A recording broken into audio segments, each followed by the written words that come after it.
And we are back with part 3 of this week's reading of the Messianic Jewish Family Bible, Tree of Life Version, TLV.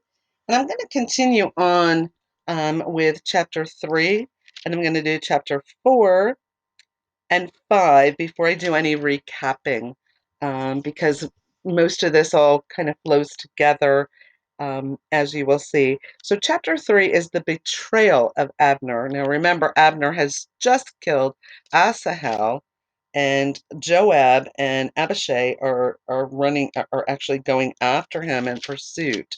Now Abner was the commander of Saul, and remember, he did not really want David to be king um, of all of Israel. So he had actually uh, crowned bleh, Ishbosheth, which was one of Saul's sons, to be king of Israel, and allowed David to be king of Judah. But he let that be. But he was not going. He did not want David to be king of all of Israel. So there was a little conflict there.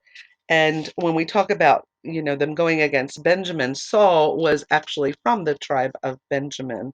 And so just giving that a little bit of background there. So chapter 3, betrayal of Abner. Now the war between the house of Saul and the house of David lasted a long time. While David grew steadily stronger, the house of Saul grew steadily weaker.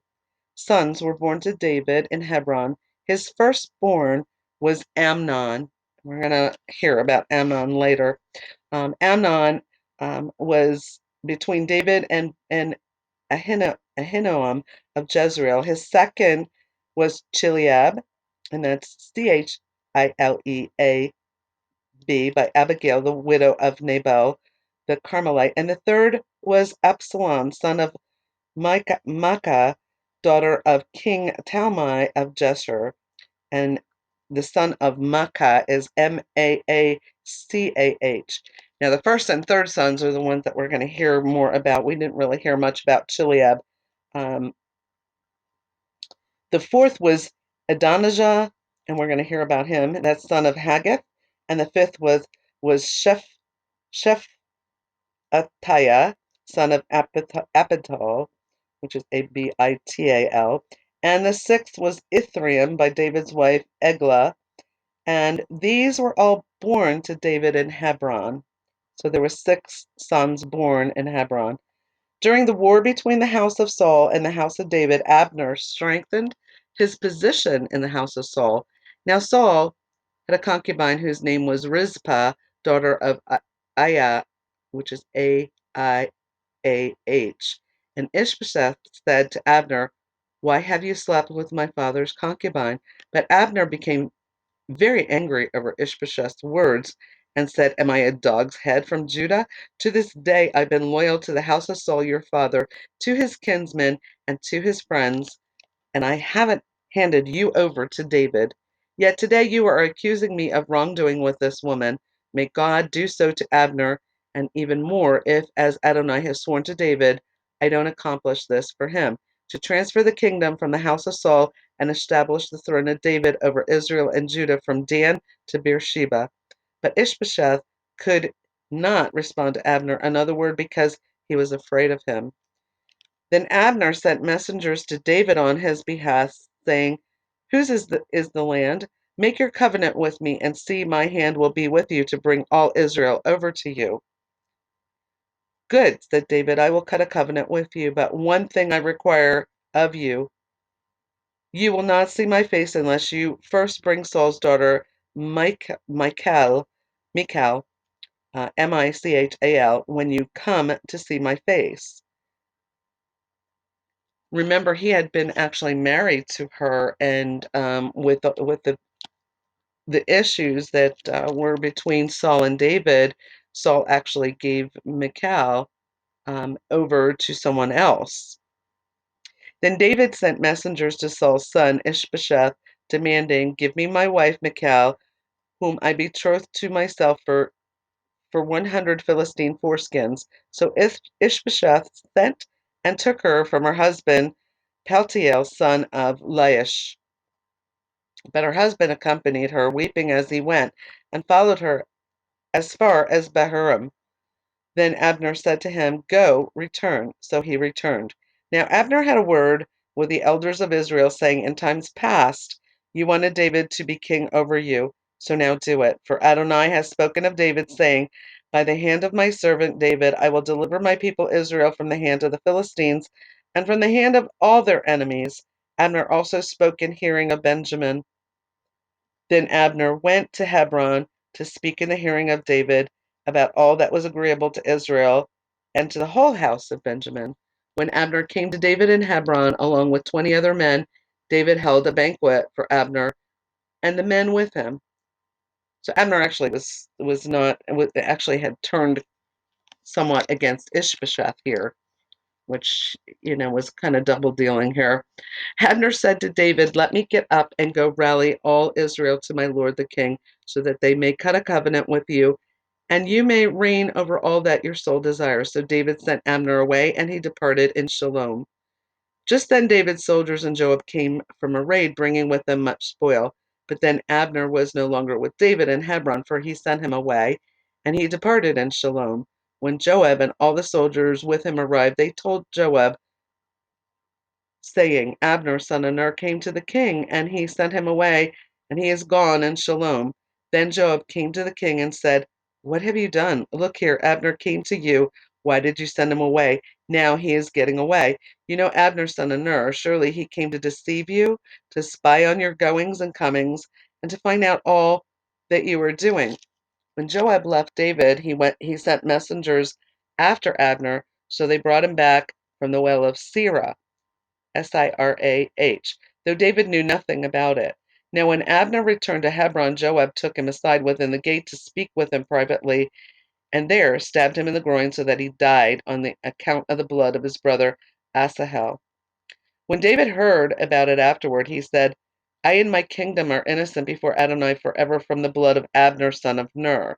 May it whirl on Joab's head and on all his father's house. May the house of Joab never be without someone with discharge or Zerot or leprosy is that's the Hebrew name for leprosy, lame or one fallen by the sword or one who lacks food. So Joab and Abishai, his brother, killed Abner because he had killed their brother Asahel at Gibeon in battle. Then David said to Joab and to all the people who were with him, Rend your clothes, gird with sackcloth, and lament before Abner.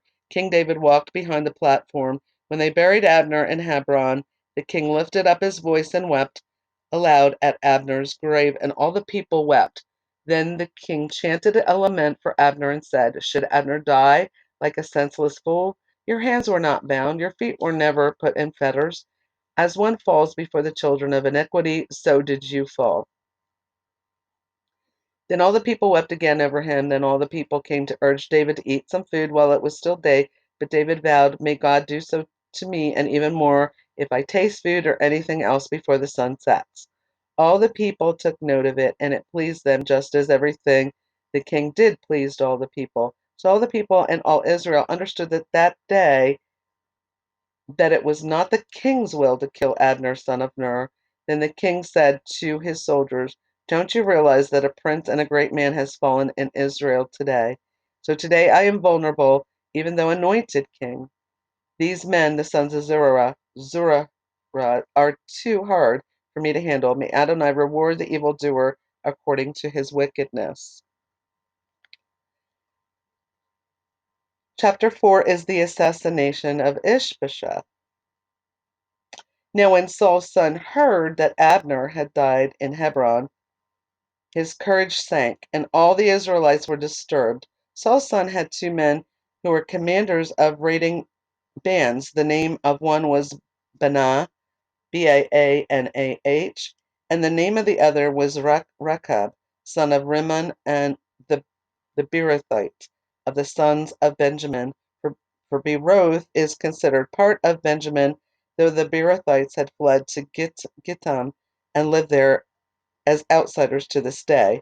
Saul's son Jonathan had a son whose legs were crippled. He was 5 years old when the news about Saul and Jonathan came from Jezreel, and his nurse picked him up and fled. It came about as she was hurrying to flee that he fell and was crippled. His name was Mephibosheth. Now the sons of Rimmon the Beerothite, Rechab, and Baanah set out and came to the house of Ishbosheth at the heat of the day as he was taking his midday nap. When they came within the house, as though to get wheat, they stabbed him in the stomach. Then Rechab and his brother Baanah escaped. When they had gotten within the house, he was lying on his bed in his bedroom. They stabbed him and killed him, then beheaded him and took his head and traveled by the way of Arabah all night. Then they brought the head of Ishbosheth to David in Hebron and said to the king, "Here's the head of Saul's son, Ishbosheth, your enemy, who sought your life. Today Adonai has avenged my lord the king of Saul and his offspring." Well, this isn't what David wanted them to do either. Then David answered Rechab and his brother Baanah, sons of Rimmon the Beerothite, saying to them, "As Adonai lives, who redeemed my soul out of all distress, when someone informed me, saying, 'Look, Saul is dead,' thinking he was a bearer of good news, I seized him and killed him in Ziklag, instead of rewarding him for his news. How much more when wicked men have killed a righteous person in his own house and on his own bed, should I now require his blood from your hands and rid the earth of you?" Then David commanded the young men, and they slew them, cut off their hands and their legs, and hung them up beside the pool in Hebron. But they took the head of Ishbosheth and buried in the grave at Abner in Hebron. Chapter 5. All Israel anoints David king. Then all the tribes of Israel came to David at Hebron and spoke, saying, "Here we are, your own flesh and blood, even before when Saul was king over us. It was you who led Israel out and back.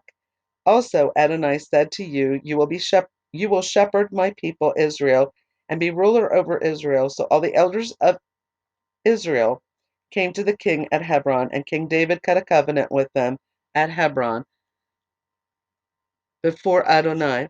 Then they anointed David king over Israel. David was 30 years old when he began to reign, and he reigned 40 years. In Hebron he reigned over Judah 7 years and 6 months, and in Jerusalem he reigned 33 years over all Israel and Judah. Securing Jerusalem. Now the king and his soldiers marched to Jerusalem against the Jebusites, the inhabitants of the region. But they said to David, "You'll never get in here. Even the blind and the lame could ward you off, thinking David can't get in here." Nevertheless, David did capture the stronghold of Zion, that is, the city of David. So we're going back way, way, way, way back here. And the contested land of Jerusalem should not ever be contested because it belongs um, to the Jewish people. On that day, David said, "Whoever would conquer the Jebusites must strike through the water shaft to those lame and blind whom David's soul despises." That is why they used to say the blind or the lame couldn't get into the house. So David occupied the stronghold and renamed it the City of David. Then David fortified it all around from Millo inward, rather. It's Millo. David continued to grow stronger, for Adonai Elohim Sabaoth was with him. Then King Hiram of Tyre sent envoys to David with cedar logs, carpenters, and masons, and they built a palace for David. David then realized that Adonai had established him as king over Israel, and that he had exalted his kingdom for the sake of his people Israel. Then David took more concubines and wives from Jerusalem after he came from Hebron, and more sons and daughters were born to David. Now, these are the names of those who were born to him in Jerusalem: Shammua, Shobab, Nathan, Solomon, Ibhar, Elishua, Nepheg, Japhiah, Elishama, Eliada, and Eliphalet.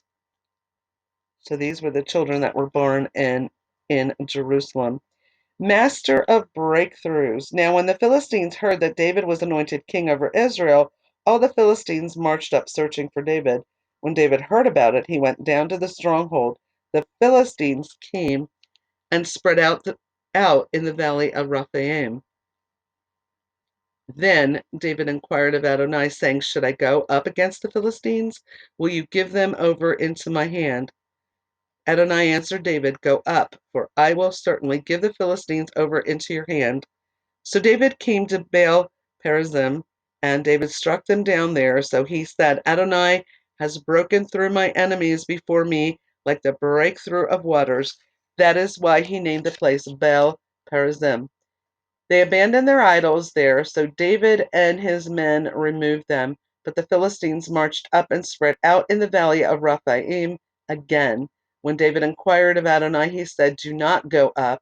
Instead, circle around behind them and attack them in the front of the balsam trees.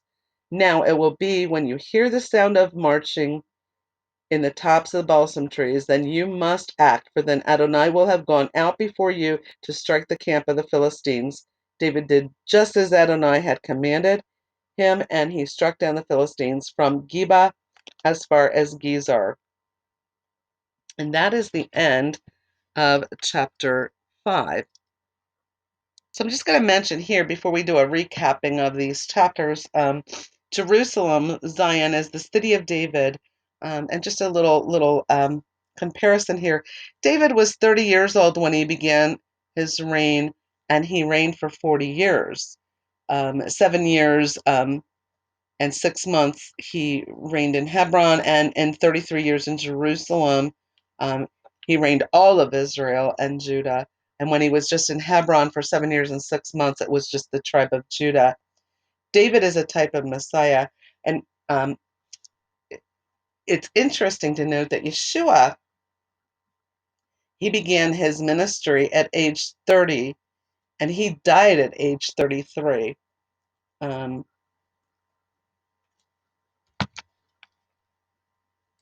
Where the number 33, as it is with David, is David reigned 33 years of Israel and Judah. Now 40, Yeshua was in the desert for 40 days. So 40 is a significant number as well. So it's a very significant number, when we think about 40 days and 40 nights of the flood. And so there are some significant numbers here. So what I'm going to do is recap from chapters 2 to chapter 5, and then we're going to come back with part 4 starting chapter 6. In chapter 2, David is made king over Judah. Ishbosheth is made king over Israel, and there's a civil war between the tribes of the children of Israel. And David inquired of the Lord to ask if he should go into any of the cities of Judah. And the Lord told him to go up, and David asked where, and the Lord told him to go to Hebron. So he went along with his 2 wives, Ahinoam and Abigail. So David's men were with him, and so he reigned over Judah. So, and when he went there, he came across the men of Jabesh Gilead, and they were the ones that had buried Saul. So he gave them a blessing for doing what he felt was right in burying the king previous to him. So now we've got Abner here, the son of Ner, captain of Saul's host. He took Ishbosheth, the son of Saul, and brought him over to Mahanaim, and made him king over Gilead, and over the Asherites, and over Jezreel, and over Ephraim and Benjamin, and over all Israel. Ishbosheth, Saul's son, was 40 years old when he began to reign over Israel, and he reigned only 2 years. The house of Judah followed David, and David was king in Hebron over the house of Judah 7 years and 6 months. Abner the son of Ner and the servants of Ishbosheth the son of Saul went out from Mahanaim to Gibeon. Joab the son of Zeruiah, Joab and the sons of Zeruiah and servants of David went out and met them, and there was a battle there, as we had read. And they actually, Abner killed Joab and Abishai's brother Ahazel, and they ended up killing Abner later on, but David was not happy with that, even though he knew that Abner was for Saul during the days that Saul was pursuing him. He did have a respect for Abner, so that's kind of the long and short of that. So we also see that there's vying for rulership, and also uh, there's some people that are on David's side and starting issues as well. Um, but David never told Joab or Abishai or Ahazel to actually kill um, Abner, nor did David tell anybody to kill Saul's son Ishbosheth. But Ishbosheth ends up in chapter 4 getting murdered, and the murderers actually think they're doing something good, and to actually to getting David's good favor, and they bring the head of Ishbosheth to David, and David ends up saying, you know, the person that came and said they killed Saul thought he was bringing good news to me, but it was not good news, and so this is not good news either. And what happened to the Amalekite that actually ended Saul's life? He ended up being killed, and so did these two young men that actually killed Ishbosheth. So in chapter 5, we see David is anointed. He's actually given the kingship of all of Israel. And that's kind of the long and short of that. And I am going to pause this and come back with the next part.